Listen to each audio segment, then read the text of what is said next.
Bonsoir, bienvenue dans un nouvel épisode de Sic Transit Gloria Mundi. Quelle nouvelle Bonsoir à chez toi? tous. Ça va, ça va. J'ai découvert depuis qu'on s'est parlé, enfin j'ai approfondi qui était Nick Fuentes. Tu connais Nick Fuentes? Ah oui, T'en as entendu très parler? important, oui.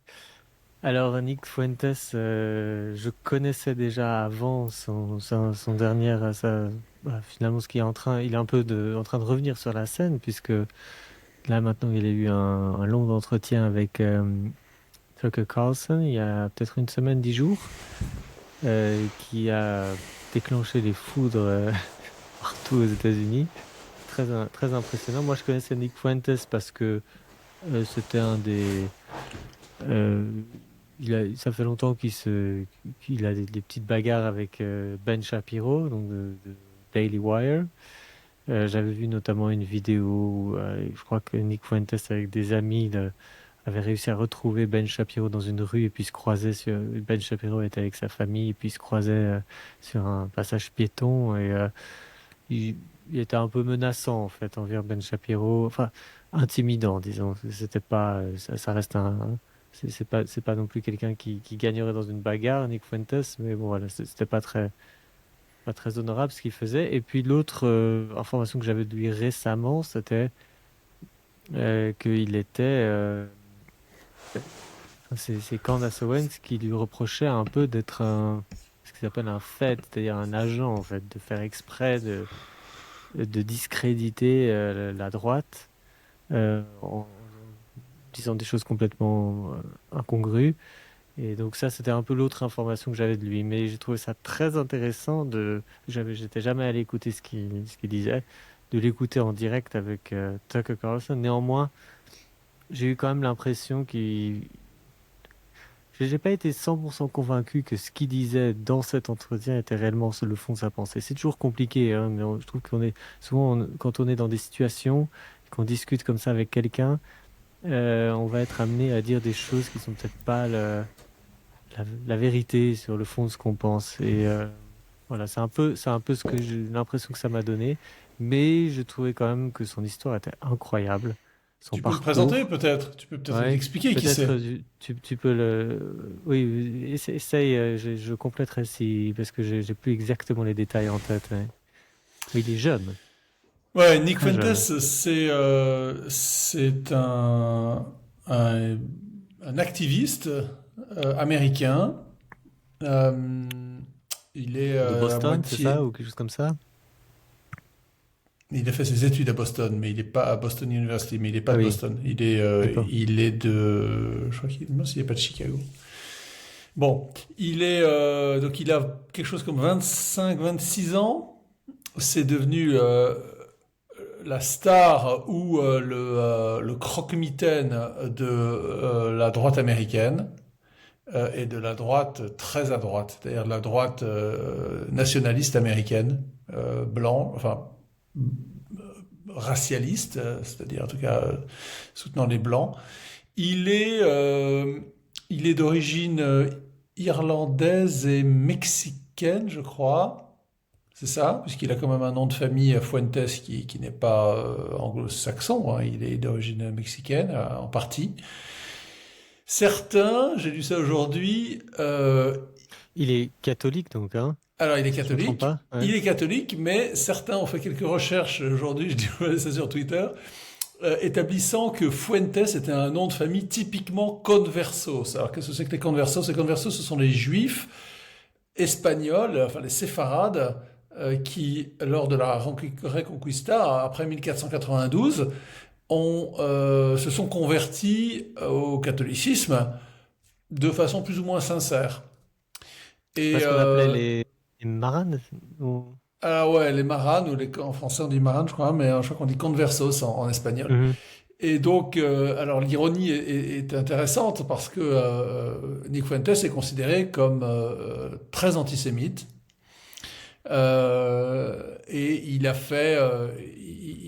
s'est bâti un nom, et une infamie autour de la contestation de l'influence des Juifs aux États-Unis en particulier et dans le monde en général.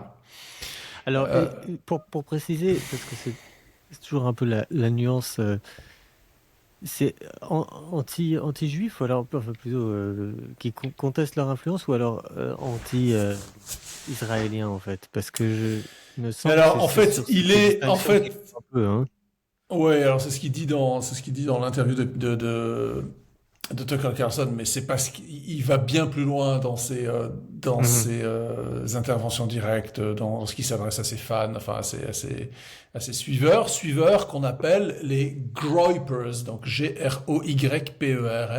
Ça je connaissais pas. Voilà, ce sont les Groyp, le mouvement des Groypers, c'est le mouvement des jeunes Américains de droite, enfin de droite nationaliste, qui sont les fanas de Nick Fuentes.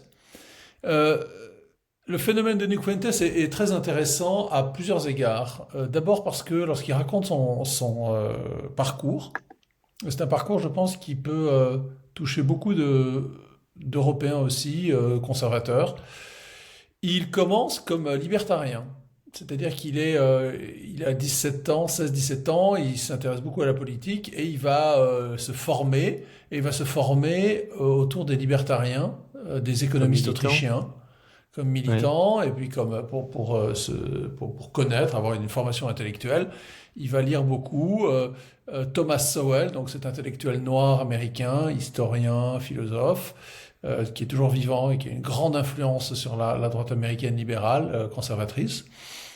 Il est et en économie, il s'intéresse beaucoup aux anarcho-capitalistes ou aux économistes autrichiens.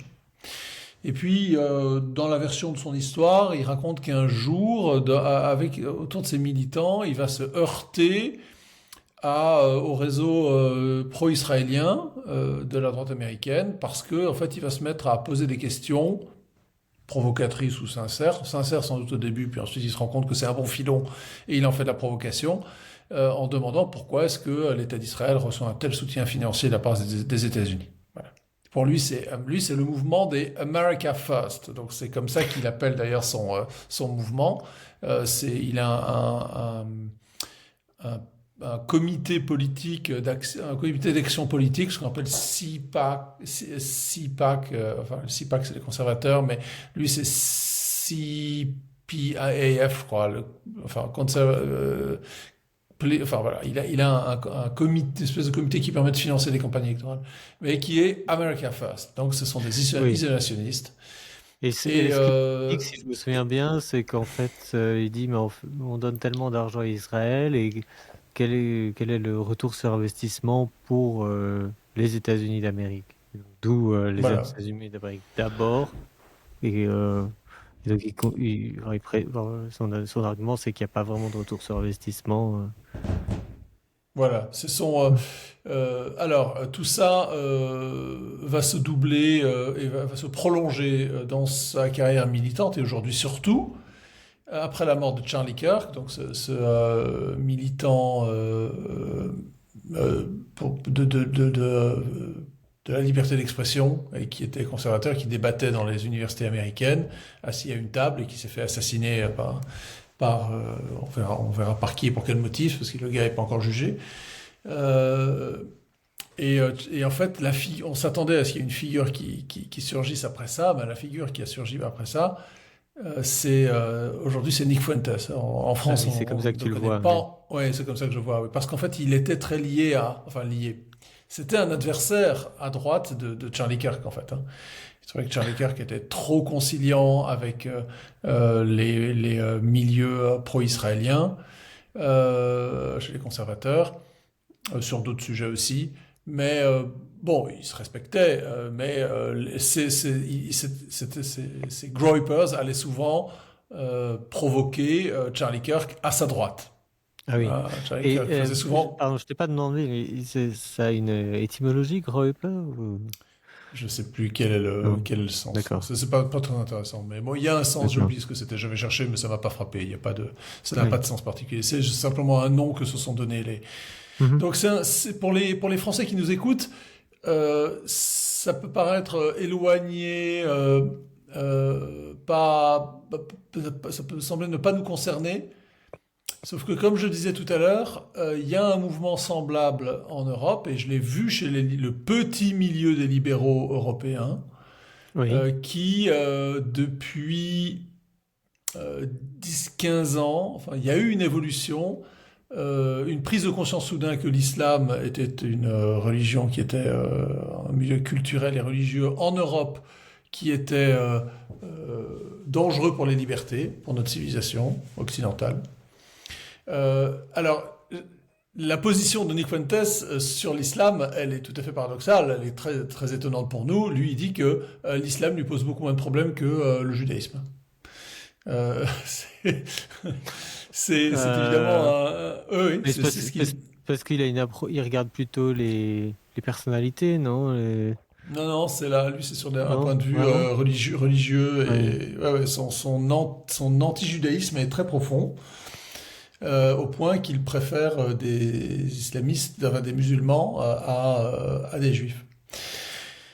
Mais bon, pour revenir au parallèle que je trace avec l'évolution intellectuelle de la droite Mhm. libérale en Europe, on la voit dans beaucoup de pays aussi. C'est que le mouvement à la droite c'est durci.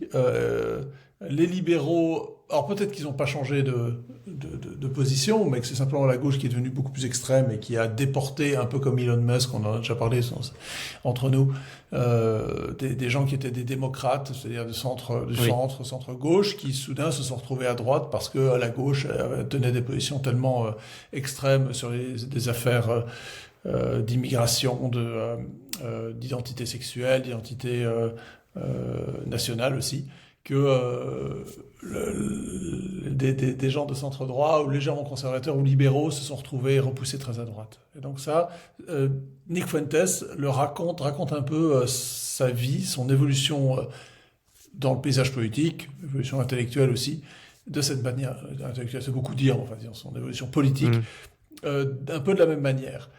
Et donc, certains appellent cette droite-là la droite woke. C'est-à-dire qu'il y a eu la gauche woke, et il y a aujourd'hui un phénomène wokiste à droite Alors aussi. attends, C'était, pas celle de Nick Fuentes, hein? si, Ah si, la droite non, je woke, comprends plus.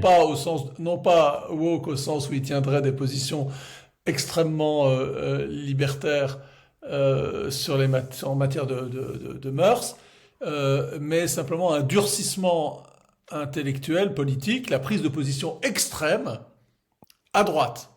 Donc c'est Hmm. le wokisme de droite. Pas parce qu'ils sont pour les trans et pour la Ok, disparition parce de la que civilisation occidentale, mais oui. c'est que symétriquement au wokisme originel qui est de gauche, eh bien il y a un durcissement des positions qui tirerait les conservateurs, la droite américaine, vers la droite. Le parallèle est évidemment l'avertissement en utilisant ce vocabulaire de wokisme de droite, c'est que les conservateurs vont perdre une partie de l'électorat, comme les démocrates aux États-Unis ont perdu une partie de Hmm. l'électorat parce que soudain ils se sont mis à soutenir, à mettre en avant des candidats comme Biden ou Kamala Harris, qui tenaient des positions à gauche, des positions sociétales ou politiques insupportable ou qui paraissait complètement folle à la plupart D'accord. à l'électeur démocrate moyen et qui s'est retrouvé orphelin et puis soit n'a pas allé voter, soit a voté pour Trump. Je Eh pensais bien, que à droite, il pourrait tu... arriver la même chose. Ouais. Je pensais que sur droite ou woke, tu parlais plutôt du phénomène... Enfin, c'est pas vraiment woke, mais c'est plus la droite contre la liberté d'expression, qui est justement... je sais pas si c'est Nick Fuentes qui le condamne, mais en tout cas, j'ai entendu hier Tucker Carlson qui parlait avec Megyn Kelly et qui se plaignait amèrement du fait que beaucoup à droite, et notamment les pro-israéliens, appelaient à la censure et à limiter la liberté d'expression d'autres personnalités à droite, et que cette censure était exactement la méthode de la gauche. radicales et des woke. Et donc, finalement, ils avaient au fond les mêmes valeurs que. Et donc, Oui, ce qui est alors, aussi un élément qui. Mais là, j'aurais tendance à dire que les gens de droite risquent de se désolidariser des gens à droite qui sont contre la liberté d'expression. C'est aussi quelque chose alors, que je verrais, ouais, non? en un sens, Nick Fuentes raconte dans son histoire qu'il a été il a été la victime de cancellation. Enfin, on a essayé de lui retirer ses, de sortir d'émissions de radio Énormément. qu'il Il avait ou raconte de qu'il télévision. avait Voilà. plus le droit de prendre l'avion. Alors, il est en C'était parallèle complètement incroyable. interdit de voler parce qu'on considère qu'il a des positions terroristes ou dangereuses. Oui, oui. Ouais, Mais j'écoutais ce matin la bête noire de Nick Fuentes, qui est Ben Shapiro. Ben Shapiro, qui est le ouais. patron d'un groupe de médias qui s'appelle Daily Wire. Ben Shapiro, comme son nom l'indique, est juif et très pieux, très pro-israélien. Et il porte tout le temps la kippa désormais. Enfin, il affirme de façon très Mais forte. depuis Puis toujours. c'était lancé. Oh, ouais, enfin, Depuis bon, que je il le dit connais, lancé. depuis Oui, ok, 5 ans, ah, il d'accord, ok, porte ok, la ok. kippa. Ouais, Mais d'accord, ah c'est oui, qu'il non, a les mais cheveux avant, noirs, donc ouais. on voit pas. Ouais. C'était l'ancien employeur de Candace Owens avec qui il s'est fâché. Donc Candace Owens, celle qui a porté le mouvement, enfin qui a fait des émissions assez rigolotes dont on a parlé, elle interpellait le couple Macron sur certains aspects de leur vie personnelle. Et qui est Euh, désormais, apparemment, selon certaines statistiques, le premier podcast au monde, désormais. ah bon, ok, Ah je non, savais mais pas. c'est incroyable la trajectoire Ça météorique qu'elle a marche, pris, hein. ça Oui. marche. Non, mais pas seulement Macron, parce qu'elle a fait énormément Non, non, d'émissions mais plein d'autres choses. Ouais, bien sûr. sur, enfin, sur tous les sujets. Et puis dernièrement sur Charlie Kirk, donc elle était très très proche. Bon, bref, Shapiro, donc que j'entendais interroger sur ce podcast des deux Anglais, Trigonométrie, Oui. euh, Trigonométrie, Trigonométrie Mhm. avec un jeu de mots, quoi. Euh, Shapiro bon, dit que Dick Fuentes peut s'exprimer comme il veut, selon lui. Il cherche pas, il appelle pas du tout à l'interdire.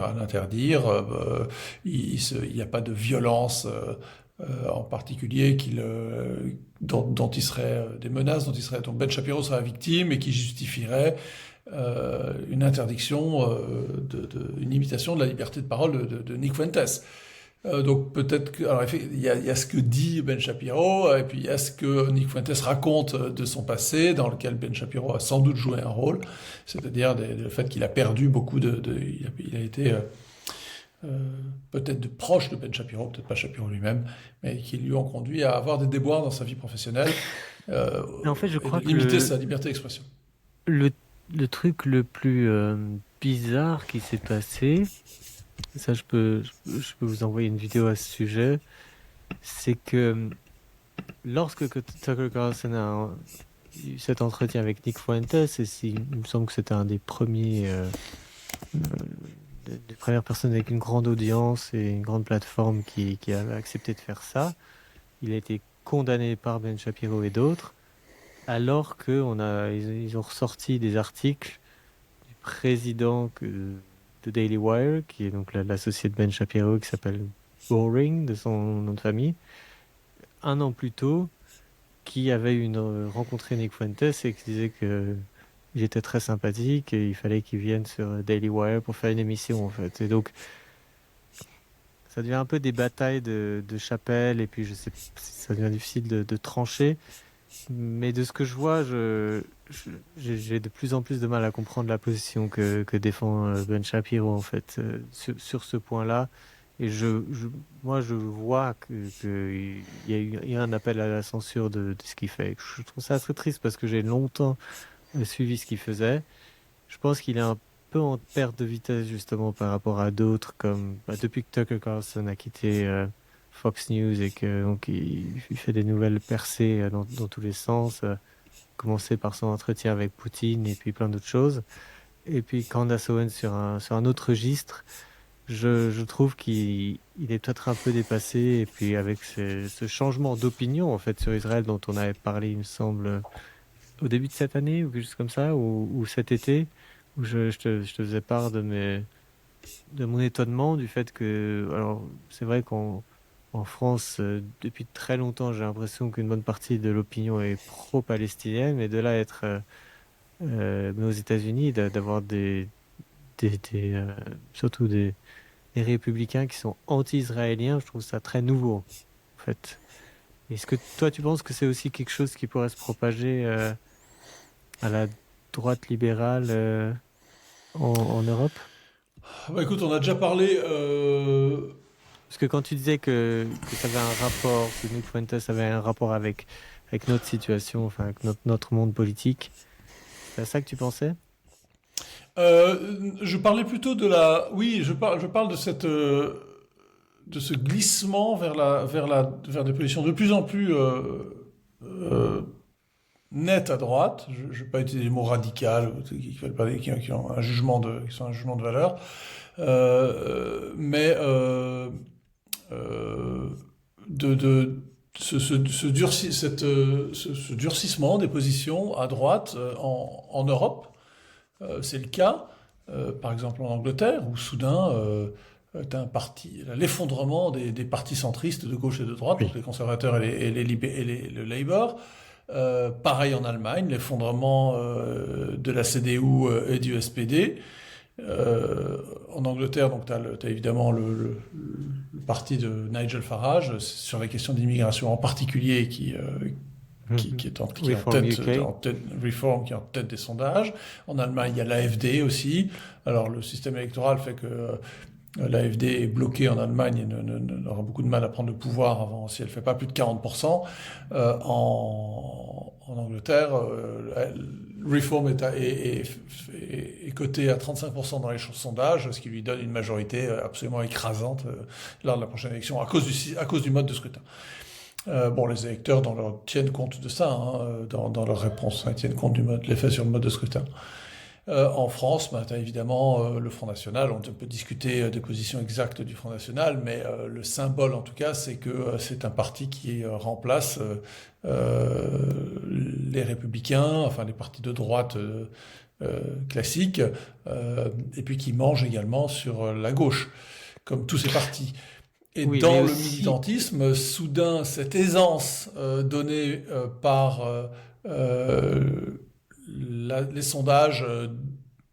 Attends, il y a une aisance qui est donnée aux militants qui permet soudain de tenir des positions plus dures à droite. Parce que le terrain est. Parce que d'abord, la victoire électorale se rapproche. La possibilité d'une victoire électorale se rapproche, donc on a moins besoin de serrer les rangs de façon dans le camp, et donc on peut créer une sorte d'opposition interne et des nuances, l'apparition de nuances de courants plus importants. C'est toujours pareil, hein, quand tu as un parti qui domine, soudain, ben, à l'intérieur du parti, il va y avoir des courants qui vont émerger et créer des divisions au sein d'un groupe qui, à l'origine, semblait uni. Tu vois. Bon, bah, dans les droites de l'Occident, c'est à peu près la même chose qui est en train de se passer, je pense, avec une droite Charlie Kirk aux États-Unis et puis une droite Nick Fuentes. Ils étaient d'accord sur Donald Trump, et puis maintenant qu'ils sont au pouvoir, ben, t'as des militants. Alors évidemment, c'est un tout petit monde, je pense, hein, Nick Fuentes, etc. Charlie Kirk, c'était sans doute pas un grand monde non plus. Mais en tout cas, c'est eux qui parlent le plus fort, et c'est eux par rapport auxquels tout le monde doit se déterminer, pour ou contre.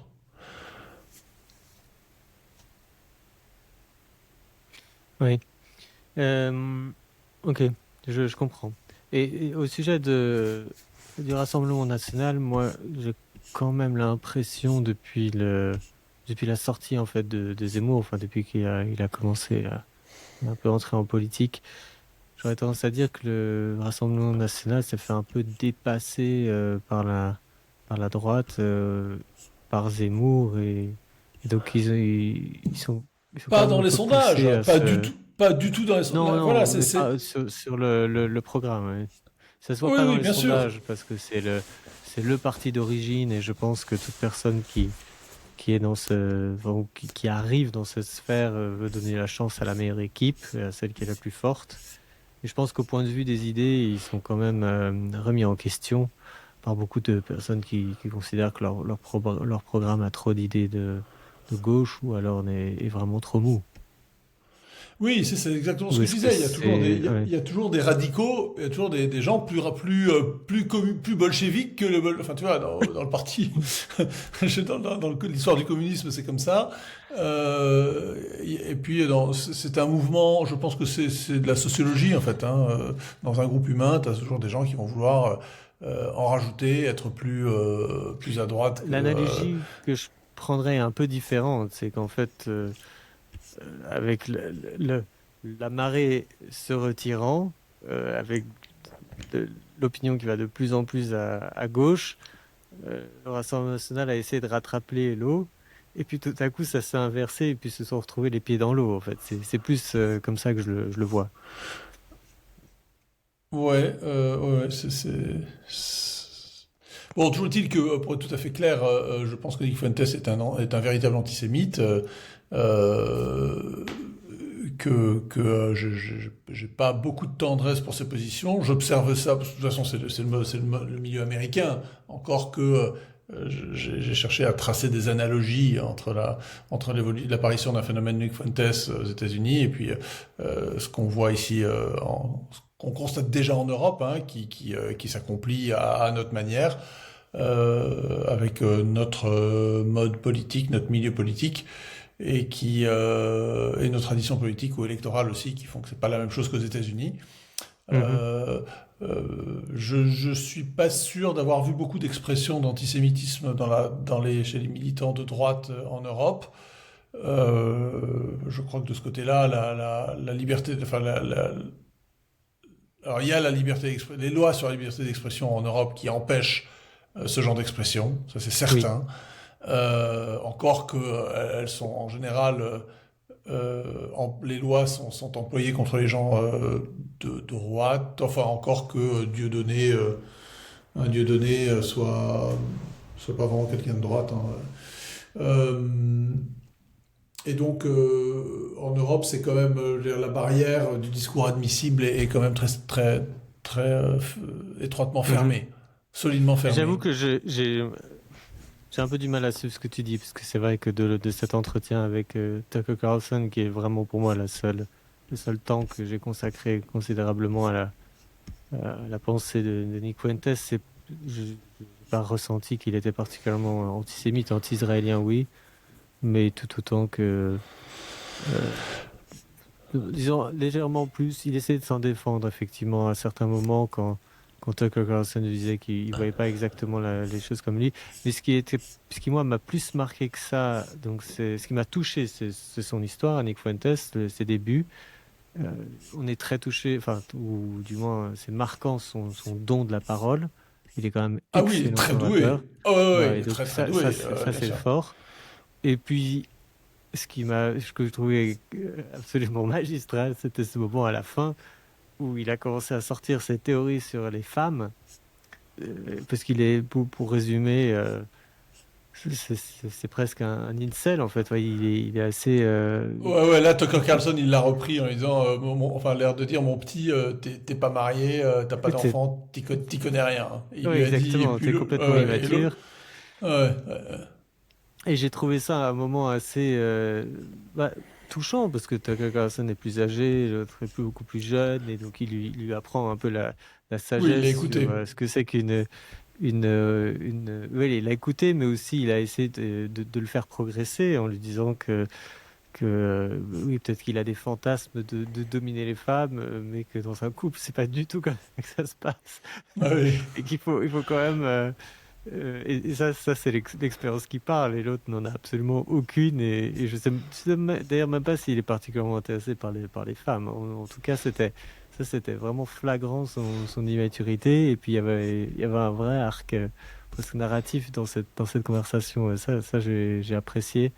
Mais ce qui en ressort pour moi, c'est que j'ai toujours eu beaucoup de sympathie pour Tucker Carlson parce qu'il a vraiment une bonne tête. Mais vraiment, je trouve il est assez incroyable, hein, en fait. Il a une position forte.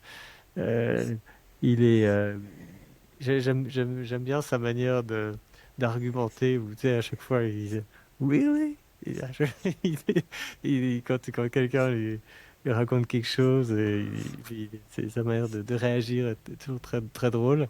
Et, euh, et puis, ah oui, il y a beaucoup de choses où je me retrouve et je suis vraiment très content que maintenant qu'il est plus chez Fox, il me semble qu'il a plus de liberté pour exprimer ses opinions et donc sa manière de vivre aussi. J'ai l'impression qu'il veut au fin fond de la campagne, il conduit pas de voitures modernes, que des vieux camions et puis il a je sais pas, ça me fait plaisir de savoir qu'il maintenant qu'il a son audience à lui, il peut en fait avoir cette liberté et de ne plus être l'esclave ou dépendant de quiconque qui pourrait le museler en fait. Et ça revient un peu ce que l'idée que j'exprimais il y a facilement 1 an et demi, 2 ans au sujet de Andrew Tate, où je décrétais un peu que c'était la fin de la censure. Et que ces gens en fait n'avaient vraiment plus peur de ça et je trouvais ça assez un peu un soulagement en fait parce que fondamentalement je pense que c'est assez important que les gens puissent exprimer leurs idées librement et ensuite chacun de penser ce qu'il veut ou de suivre ou de ne pas suivre. Et donc ça me fait vraiment plaisir de voir ce mouvement-là. Ouais, moi je mettrais Nick Fuentes en perspective d'une discussion qu'on a déjà eue, tu sais, qui est la fin du consensus de la Seconde Guerre mondiale, d'après Ah oui, post 1945. c'est vrai. Parce qu'il représente cette Lui, il génération, incarne, oui. ouais, il incarne cette génération et il représente dans ses opinions et sa manière de faire beaucoup de blagues autour de Hitler, tu sais, ou des nazis. Parce qu'en fait, Et puis certains surtout disent que que... c'est un des plus grands admirateurs de Ye et de Kanye West. Oui, aussi. Ils, Ouais, il y a ils des sont photos où ils sont extrêmement ensemble. amis, ils connaissent. C'est lui qui a organisé. Enfin, il raconte d'ailleurs dans cet entretien le dîner qu'ils ont eu avec Donald Trump où Ye apparemment était très très intimidé et il connaît par cœur les chansons. Donc, or justement, Ye était l'initiateur un peu de ce mouvement, enfin le poète qu'il avait exprimé en premier sans peut-être s'en rendre compte. Ouais. Et donc, il a à cet égard, alors évidemment, il ressort des théories socialistes, hein, parce que l'antisémitisme est un socialisme. Ouais. C'est-à-dire, ce que je veux dire par là, c'est que ce que j'appelle socialisme, c'est la tendance de réduire un individu à une marque de son identité, un aspect de son identité. Le sexe, la classe sociale, la race, réelle ou supposée, la religion, l'âge, parfois. Oui, c'est Et, intéressant ça. Et c'est exactement d'ailleurs un des points de désaccord avec Tucker Carlson. Hein.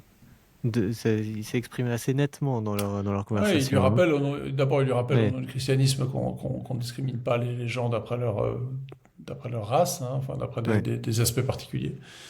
Mais bon, mais à cet égard, donc Nick Fuentes, il recycle des idées qui sont jamais tout à fait mortes, hein, à propos des Juifs, euh, mais avec toujours très souvent sous couvert de plaisanterie. Et ça, c'est un problème Mhm. que relevait Shapiro, c'est que euh, tu peux euh, tu peux faire des blagues sur Hitler ou sur les Juifs, des blagues antisémites. C'est drôle, ça peut être drôle, c'est provocateur. Il y en a qui peuvent ne pas trouver ça drôle, mais donc c'est provocateur parce que tu romps, tu romps avec un consensus. C'est une manière d'être punk. Oui. C'est que tu craches à D'ailleurs, la et j'en figure. j'en reviens à Andrew Schultz. Tu vois qui c'est? Non, on n'a jamais parlé. C'est un comédien de New York qui justement, tu l'as certainement vu, il a toujours une moustache.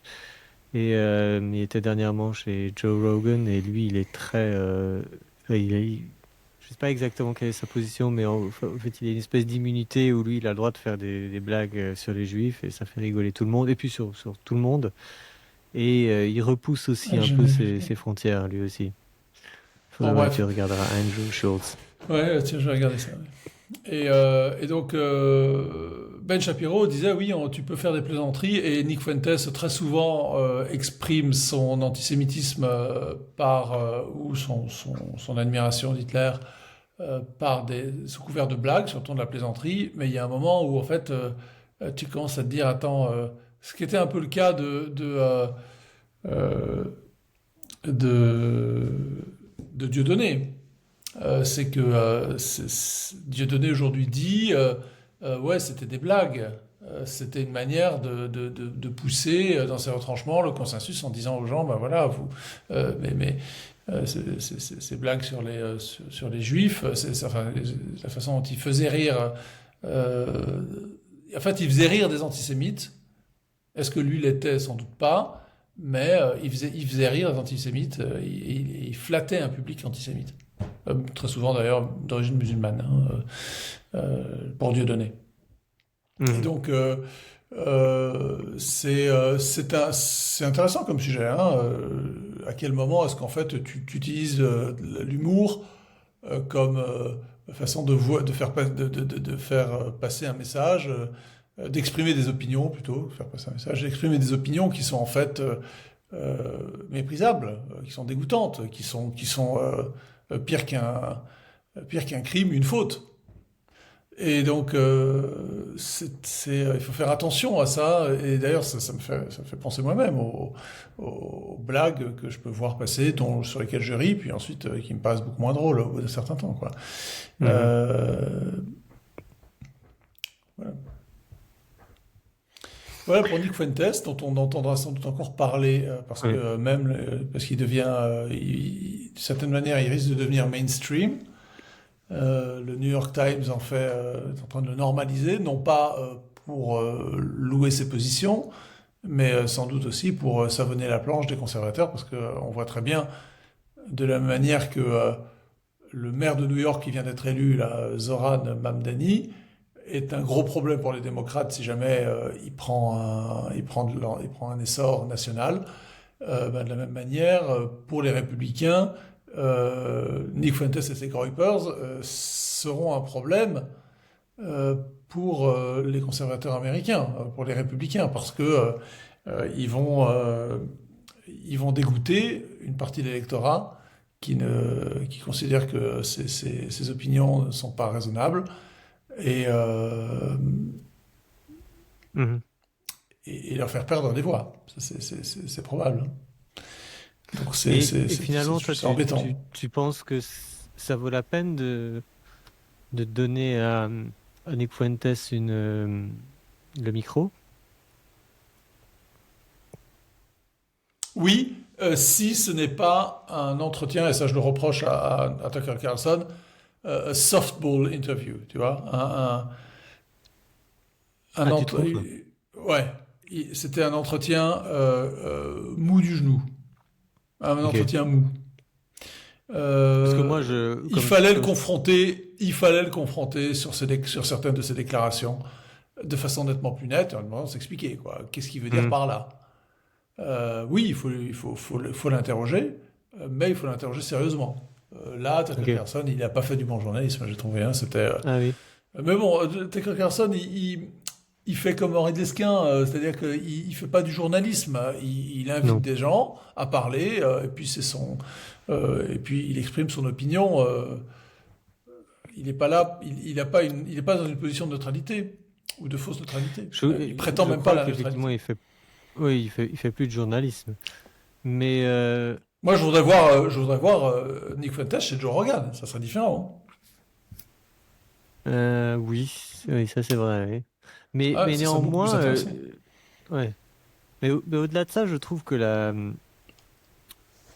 meilleure chose, c'est de le laisser s'exprimer, en fait, parce qu'on on voit tout de suite, en fait. Ouais, comme je te disais, moi, je l'ai pas trouvé très sincère sur le sujet d'Israël. Euh, sur les femmes, il s'est complètement discrédité, Nick Fuentes. Non, mais même sur la Il va question envoyer ça. d'Israël.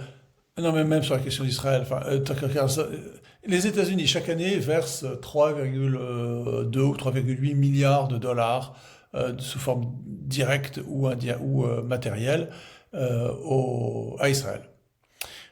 Bon, une bonne partie de cet argent sert à acheter des armes aux États-Unis. Donc, Mhm. donc beaucoup plus d'ailleurs que ces 3 millions, 3 milliards. Mais bon, les États-Unis donnent 1,8 milliard chaque année à l'Égypte, 700 millions de dollars à la Jordanie, etc., etc., aux États, à l'Irak, je ne sais pas combien. Euh, Ben voilà, tu dis à Nick Fuentes, ouais d'accord, Israël reçoit un gros paquet, mais bon, les Émirats, les pays arabes aux alentours, ils reçoivent beaucoup plus en proportion de la population, c'est infime, parce que la Mhm. population israélienne est toute petite à côté des autres. Mais bon, les États-Unis, pour une raison voilà, qui m'échappe, sentent le besoin de verser de l'argent à tous ces pays ces pays dans un coin Nick Fuentes dit la Méditerranée orientale, c'est pas du tout stratégique pour les États-Unis. Bon, on peut être en désaccord avec ça ou pas. Oui. Euh, Ouais. c'est lui, Nick Fuentes, dans son expérience personnelle, à partir du moment où il a posé cette question, il a souffert dans sa carrière, très, très, très fort. À partir du moment donc, où il a décidé de contester cette, cette opinion qui n'était absolument pas remise en cause aux États-Unis, c'était un soutien pareil à Israël. Bah, oui, d'accord, mais enfin, qu'est-ce que tu fais des pays arabes à côté, quoi. Voilà, cette chose-là, simplement, Tucker Carlson, il ne l'a pas faite. Mais voilà, ensuite tu dis, Et rétrospectivement, c'est parce qu'il a tout de suite embrayé sur America First, qui était en fait oui, mais dans ce cas-là, tu c'est du dis, style de. Ouais. oui, d'accord, il dit, bon, mais pourquoi tu concentres, il y a une hypothèse, pourquoi tu concentres tes attaques, ton reproche sur Israël, tu parles de Ouais. l'aide, parle aussi de l'aide en général, mais Israël, si t'es America First, que je conçois tout à fait, bah dans ce cas-là, tu dis, oui, il y a Israël, et puis il y a tous les autres pays qui reçoivent également de l'aide Ouais. américaine. Stop, on arrête. Pour une raison que tu Mhm. développes et t'expliques pourquoi. Ouais. Mais tu te concentres pas, comme par hasard, sur Israël. Tu vois. Euh, ça m'embête, ça m'embête. Mhm. Que il y ait une coterie aux États-Unis qui soit très puissante, en France aussi, à cet égard, oui, je la conçois tout à fait. Est-ce que les Juifs les Juifs français ou américains ont des opinions homogènes? Non, je ne crois pas du tout. Non, c'est clair. C'est vraiment, c'est absolument pas le cas. Non. C'est des populations très divisées, très divisées rien que d'ailleurs par leurs origines, séfarades ou ashkénazes. C'est pas un bloc homogène électoralement, c'est pas un bloc homogène. Mais voilà, Mhm. donc ça va de la planche des antisémites tout de suite, quoi. Donc, euh, pour diverses positions, pour diverses raisons, ils sont certaines parties peut-être ce qu'on appelle, enfin, certaines parties de l'opinion juive en Europe est capable d'influencer, enfin, de faire entendre sa voix de façon étonnante vu le pourcentage de population qu'il représente. Ça n'en fait pas non plus. C'est pas eux qui tiennent les médias, c'est pas eux qui tiennent l'économie, c'est pas eux qui tiennent la banque, c'est pas, enfin, voilà, tout ça, c'est des conneries, c'est des conneries antisémites, déraisonnables, parce que c'est pas vrai, c'est pas facilement prouvé que c'est faux. Et donc, ça, bah, il faut le dire à Nick Fuentes. Tu peux lui donner la parole, mais un Joe Rogan, Mhm. il lui dirait droit dans les yeux, et ça serait probablement beaucoup plus intéressant. Donc, j'étais Ah oui. à cet égard, je trouvais qu'il était, voilà, il avait été gentil avec Nick Fuentes et ça me dérange un peu parce que ça perd de. D'abord, j'ai trouvé que l'entretien était très intéressant et puis ensuite, je me suis dit, bah attends, t'aurais pu lui poser telle et telle question, quoi. Mhm. Euh, Non, t'as pas trouvé? Ouais, j'avais pas vu les choses comme ça, hein. Mhm. Et au sujet du wokisme, tu m'as envoyé un article intéressant La sur grande féminisation. la grande féminisation, oui. Ma femme est pas C'est, d'accord avec, hein. je suis arrivé au bout. Enfin, je suis pas arrivé au bout, pardon, mais j'avais déjà une question à te, enfin, une interrogation, d'ailleurs, peut-être que ça a répondu dedans, mais dans l'article en substance, c'est un article qui note déjà le fait qu'il y a énormément de domaines dans lesquels les femmes sont devenues majoritaires. J'ai pas la liste complète, hein, mais donc faculté de médecine, La médecine, le faculté de droit. droit, euh, bon, il y a des tas de professions où elles étaient déjà, l'enseignement. euh, 47% pas des patrons, mais des managers aux États-Unis. Donc c'est déjà c'est pratiquement la moitié. Euh, et puis dans les sciences en fait, dans les universités. de plus Euh, en plus. Ouais. ouais. Et, euh, et derrière la thèse, c'est que hmm, comment la résumer bien? En fait, c'est notamment lié à la façon féminine de concevoir les conflits et les résolutions.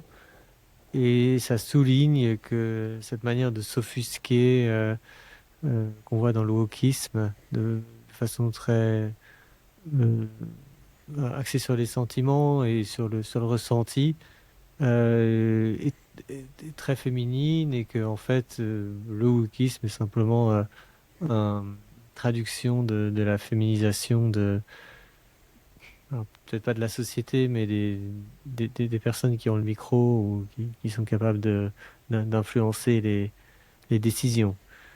Euh, Ouais, moi est-ce que j'ai bien résumé oui, ce que t'as... j'exprimerais plus largement. euh, je poserais la même question que Jordan Peterson pose, hein, c'est que euh, on ne sait pas quels sont. C'est un phénomène nouveau, hein, l'accession des femmes à tant de niveaux de responsabilité dans les entreprises, dans la société. Et les femmes ayant des tempéraments, euh, des traits de personnalité de façon générale qui sont différents de ceux des hommes, en particulier sur la sensibilité aux émotions négatives, ce qu'on appelle le neuroticisme, et l'agréabilité, les femmes sont beaucoup plus agréables que les hommes, on conduit, on expose l'ordre social, politique et économique à des tendances, des attitudes, voilà, c'est ça, des attitudes qui n'étaient pas celles qui gouvernaient ces institutions. Et en particulier sur la question de l'empathie. Et là, on rejoint le wokisme, hein, la question du wokisme, pour illustrer plus précisément, pour parler plus précisément de ce qu'on entend par wokisme, c'est une empathie poussée à l'extrême, une empathie donc pour l'autre, pour le différent. Euh, et l'empathie est un sentiment que les hommes peuvent avoir aussi, mais qui est beaucoup plus prononcé chez les femmes.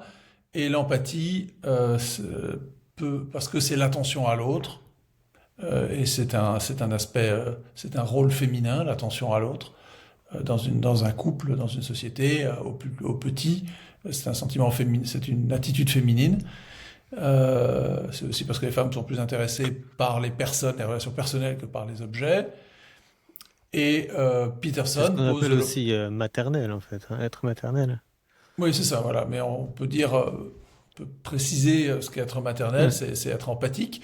Et comme Peterson pose la question aussi, euh, autant on va caricaturer, mais disons que je pense que nos auditeurs vont comprendre ce qu'on veut dire.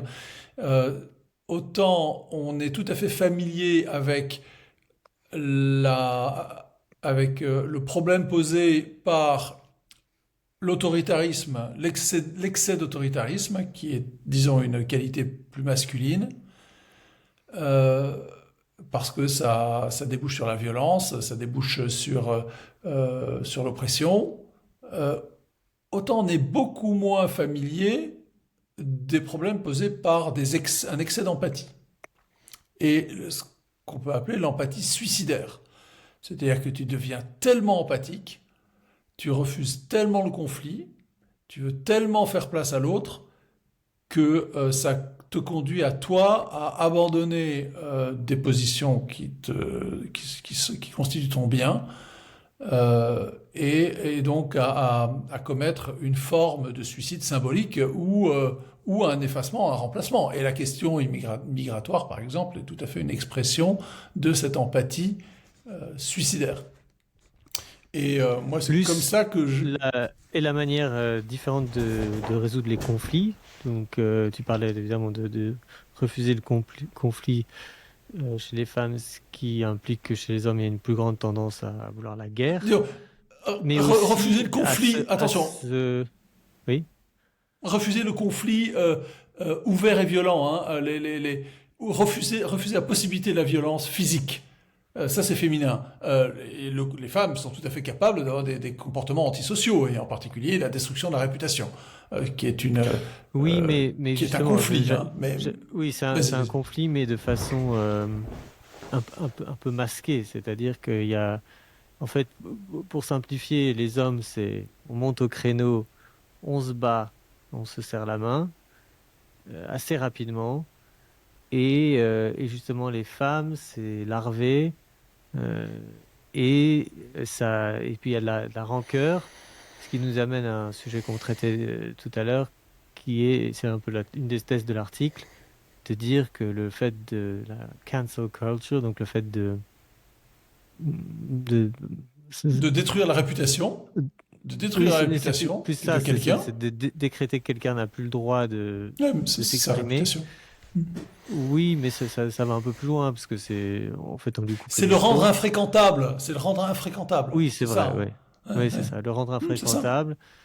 Oui, oui, de ce point de vue-là, oui. Mais quand je pense à cancer, je pense aussi aux personnes qui peuvent plus prendre l'avion, qui peuvent plus avoir de compte bancaire. Et je trouve que on est plus que dans la fréquentation, quoi. Et les conséquences sont vraiment très graves et prolongées, en fait. Il y a plus de... C'est moins... Et ça serait, selon cet article aussi, une marque de la féminisation. Et j'avoue que j'avais jamais vu les choses comme ça.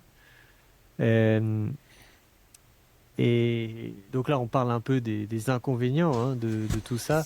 Moi, ce qui m'a intéressé dans l'article, et je ne sais pas s'ils en parlent au bout, et peut-être que toi, tu as réfléchi aussi à ça, c'est soit c'est l'inconnu, en fait, d'être dans une société comme ça. Et un des inconvénients, évidemment, c'est, entre guillemets, le wokisme. Mais est-ce que, pour autant, ça échoue, en fait? Est-ce que en C'est fait, trop tôt pour le dire. pour C'est le trop bien tôt. de la société, ça va pas, enfin, est-ce que ça compromet le bien de la société dans son ensemble? C'est un peu Alors, ça parce que c'était un peu ce que sous-entendait l'article, peut-être avec une position conservatrice, où voilà, c'était comme ça pendant des siècles. Donc, ça marchait ben moi, peut-être bien. je vais te Oui, prendre vas-y. un exemple de problème posé par la grande féminisation. C'est que les universités américaines aujourd'hui sont peuplées à deux tiers de femmes, un tiers d'hommes. Les jeunes hommes ne vont plus à l'université. C'est un gros problème pour les femmes. Parce que les femmes étant hypergames, c'est-à-dire Ah qu'elles oui, préfèrent des démographiquement, oui. partenaires, ouais, elles préfèrent des partenaires qui ont un statut socio-économique égal ou plus élevé, ou en tout cas Oui, potentiellement égal ou plus élevé. Si elles se retrouvent avec un, un- un bassin, une population masculine qui est moins diplômée en moyenne et donc qui a moins de chances d'accéder à un statut socio-économique important, c'est pas nécessaire, il y a toujours des exemples de gens qui ne sont pas à l'université qui réussissent très bien, mais disons que de façon générale, il vaut Mhm. mieux avoir un diplôme et un bon diplôme. Eh bien, ces femmes vont avoir du mal à choisir, à se trouver un partenaire, un mari, qui les satisfont.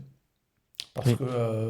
Parce que ben, finiront toujours par le mépriser un petit peu, par être insatisfaite, parce qu'il n'est pas, Non, mais et puis même il ne rassure statistiquement, pas elles auront moins d'enfants. Euh, et Alors évidemment. donc en fait, à long terme, d'un point de vue purement pragmatique, elles se reproduisent pas, enfin moins, donc en fait elles ont tendance à disparaître. C'est pas, il n'y a pas d'entretien en fait sur à long terme de ça, tu vois, ça s'autodétruit. Ouais, disons que c'est plutôt l'absence de conjugalité, l'absence d'un mariage qui est la cause de la baisse de natalité, hein. C'est pas directement le fait que les femmes travaillent ou qu'elles aient beaucoup de moyens, hein. Si tu regardes dans les classes sociales, si tu regardes une distribution du nombre d'enfants selon les revenus, la courbe elle fait comme ça, hein. Elle est en U, c'est-à-dire que les classes sociales, les prolétaires, comme leur nom l'indique, ont beaucoup d'enfants, et les très riches ont beaucoup d'enfants aussi. Si tu augmentes à partir d'un certain moment, si tu augmentes les revenus, tu augmentes le nombre d'enfants, à condition que les gens soient mariés. Et la raison pour laquelle les, la différence, enfin le creux dans le fossé dans l'éducation, dans le niveau d'éducation entre les hommes et les femmes, jeunes femmes, aux États-Unis et dans nos pays aussi, ça commence à être le cas, est un problème, c'est que ça va limiter la conjugalité des femmes et donc limiter le nombre d'enfants qu'elles vont avoir. Et on revient à nos Mhm. sujets favoris, qui est la Oui. baisse de la fécondité et le problème posé par la baisse de la fécondité dans nos pays. D'ailleurs, j'ai entendu les dernières statistiques en Suisse hier et ça continue, quoi. Et Les femmes ont des enfants de plus en plus âgés. Je crois que maintenant, pour avoir un premier enfant, je crois que la classe entre 35 et 40 est la première, si j'ai bien compris. J'ai pas vraiment lu, j'ai pas bien écouté les statistiques, mais c'est ce que j'ai compris. Et puis, il y a encore une augmentation du nombre de femmes sans enfants. Je crois on arrive à peu près à 20% ouais, de c'est femmes. 25% aux États-unis, ouais, des femmes Et quelque chose comme ça. involontairement célibataires. Ouais. Ouais. Oui. Et donc, la tendance se C'est énorme. confirme. Et, mais oui, donc pour revenir sur cette histoire de la féminisation, donc oui, effectivement, ton argument enfin, je sais pas si tu es d'accord avec ce que je disais, qui était que finalement, cette augmentation du statut des femmes est non pérenne, puisqu'elles ont plus de difficultés à se marier, donc il y a moins de chances qu'elles se reproduisent, et que donc, en fait, il n'y aura pas de génération suivante où elle sera plus faible. Ça, c'est un peu une limite naturelle de ce système. Mais moi, évidemment, je parlais plus largement pour le bien-être de la société, en fait, Est-ce que de la les prise entreprises fonctionnent des mieux? décisions. Voilà. Est-ce que Bah écoute, on sort plus de gens de la pauvreté, etc. Le écoute, monde progresse. la croissance économique est due aux entrepreneurs. Et les femmes, pour des raisons de tempérament, sont moins enclines à devenir entrepreneurs que les hommes. Parce que il faut être très peu Fou. neurotique, il faut être très peu neurotique, il faut être très Voir le bout désagréable du pour risque. être. Ah ouais, il faut Oui. être très consciencieux aussi. Et sur la conscienciosité, il n'y a pas de différence entre les hommes et les femmes. Mais disons qu'au moins sur le fait que t'as le goût du risque et que t'as pas peur, Mhm. t'as pas froid aux yeux, en gros, hein, et que tu te fiches des impressions Du qu'en dira-t-on? du, du qu'en dira-t-on et que tu dors la nuit, que t'es pas angoissé par les risques que tu es en train de prendre, Mhm. eh bien dans ce cas-là, tu as un tempérament pour être entrepreneur. Et ça, c'est un tempérament qu'on trouve beaucoup à 80% chez les hommes et 20% chez les femmes seulement. Et donc, Oui. le- la proportion d'entrepreneurs, si c'est pas parce qu'il y a la féminisation que ça empêche les hommes de se lancer dans des entreprises. Mais, Si, je veux dire, mais si, oui, si, si les parce sociétés que les évoluent. comportements à risque, oui, c'est parce que la féminisation, si, si, voilà, je reboucle. Oui, La société se féminisant et les entreprises se féminisant, les comportements à risque qui favorisent l'entrepreneuriat sont découragés. oui, dévalorisé. Voilà. Oui. Voilà, dévalorisés et découragés, et donc, ben, Ou alors que au niveau des lois d'un pays, on ne fasse pas de loi qui accommode bah, par exemple, la fiscalité, ça peut être la fiscalité, hein. la fiscalité, à commencer par ça, Fiscalité qui on va est, chercher à qui est trop uniformiser, emphatique. ouais, trop empathique, donc trop grosse, qui aide, qui Mhm. protège, et qui décourage la prise de risque, qui ne récompense pas la prise de risque. Ouais. L'autre C'est risque que moi je vois qui est quand même assez évident, évidemment, euh, c'est le, comment dire, travail insuffisant de la justice et de la défense, etc., pour protéger les innocents contre les coupables. Et donc ça, bon, c'est un c'est autre plus aspect.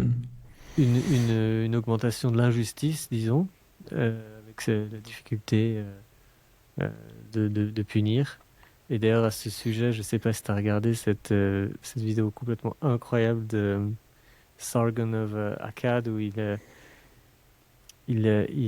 fait le tour des articles qui racontent une nouvelle tendance dans les prisons depuis 15 ans à peu près, euh, qui est l'arrivée en masse de femmes qui sont gardiens de prison Ah oui. et qui en fait adorent, Et qui couchent avec et qui ont des relations ouais, sexuelles avec en qui en fait Angleterre. se décident pour ça, d'ailleurs des filles extrêmement mignonnes qui se décident de faire ça parce qu'en fait c'est un peu comme enfin, on parlait du fait C'est que un les nom, femmes c'est l'hybristophilie. Ça s'appelle hybristophilie, c'est-à-dire le ah goût, d'accord. l'attirance sexuelle des femmes pour des monstres.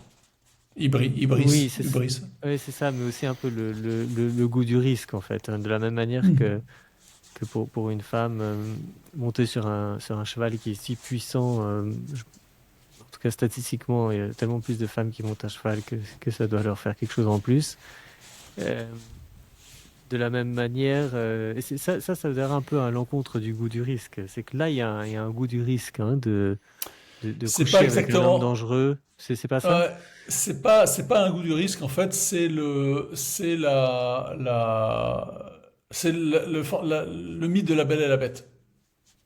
C'est-à-dire que la Ah oui, mais femme dans le justement, il y mythe a de un la peu Belle et un la Bête. Non, risque. non. Il pourrait Oui, me casser le cou, mais c'est pas tellement ça. C'est qu'en fait, elle est assez forte. Je suis assez forte pour civiliser, pour ah oui. domestiquer civiliser la bête. Bah, Et surtout si l'homme, elle est gardien de prison, tu elle sais, qui tient le enfin, couteau par le manche. on a déjà parlé des cinq personnages qui peuplent les cinq personnages principaux de la littérature érotique féminine. Tu connais pas Non. ça? Non. Il y a les romans de gare érotico-porno des femmes. Harlequin en France, mais d'autres aux États-Unis, il y a un nom pour ce genre littéraire. Tu as Mhm. toujours les cinq personnages principaux, c'est le vampire, donc le Mhm. personnage masculin, le vampire, le loup-garou, le pirate, le chirurgien et le milliardaire. Et ce sont ces cinq personnages qui représentent en fait des figures masculines sauvages, qui ont un contact avec une familiarité avec la mort, avec le danger, et que l'héroïne va civiliser. Elle va l'apprivoiser. Et elle va le transformer et en faire Alors c'est vrai que les femmes civilisent les hommes, hein. Oui. C'est absolument, hein, bien Clairement. sûr. Mais c'est également un fantasme, Oui. un moteur érotique chez les femmes. La preuve dans la littérature féminine. Je connaissais une femme à qui j'avais raconté ça une fois, et elle m'avait dit, mais oui, mais moi j'ai des rêves avec Batman. Elle avait admis, elle c'était Batman, qui est aussi un personnage Oui. monstrueux, mi-homme, mi-bête, Mhm. sombre. Elle, son fantasme, elle lui arrivait de rêver d'aventure avec Batman.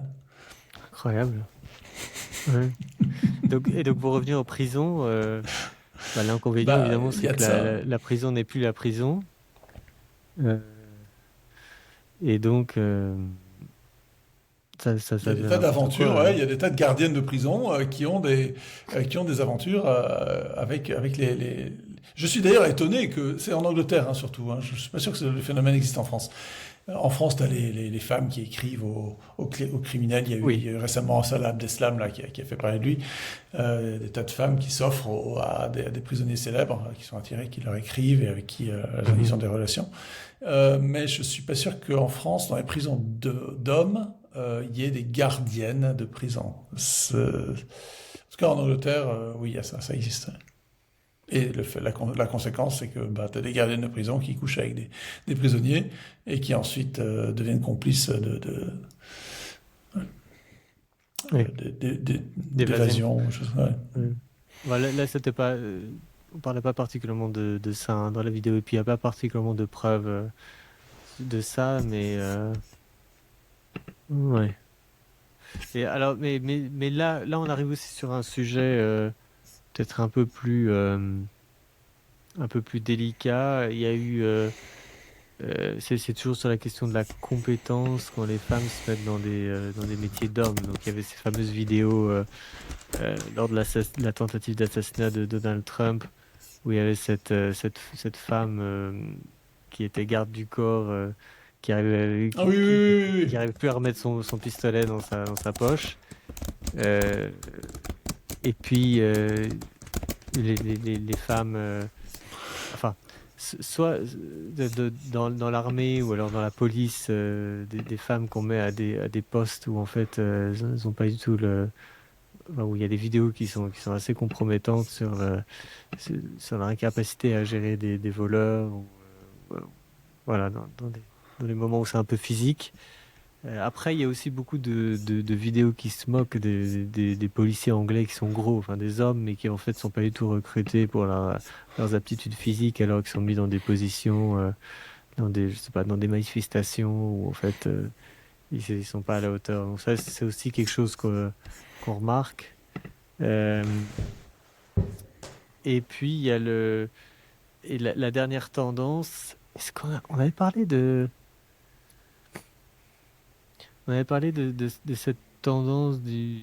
Ça, c'était aussi une vidéo de Sargon of Akkad où il parlait de ce mème de ces filles en Australie qui étaient toutes chefs dans une petite entreprise et qui avaient fait une petite vidéo sur Ouais, Instagram qui était devenue être virale. célèbre.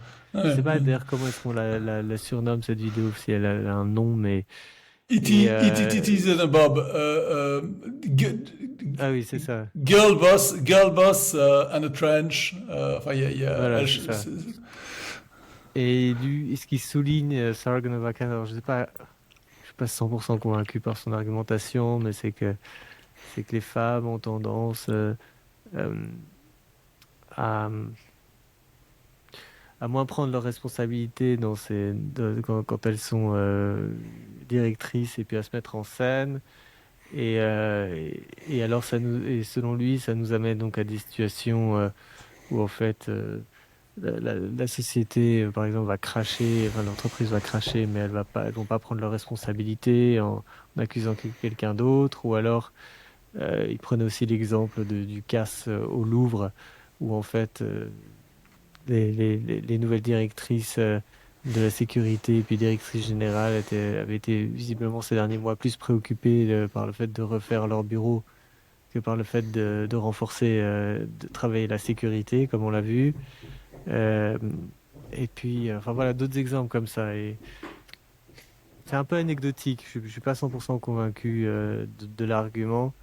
Et puis surtout, s'il y a de plus en plus de femmes partout, ça devient de plus en plus facile d'utiliser cet argument. Euh,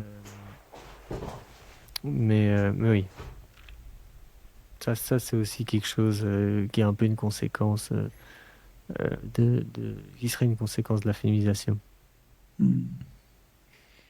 Mais je vais relire l'article là, parce il était quand même intéressant. Je vais Je veux l'analyser bien un que peu tu plus. m'envoies la vidéo de Ben Shapiro euh, Ouais, dont tu parlais. ouais, mettre en commentaire, en description. Ok, Merci bien. Salut. salut, bonne soirée. Merci.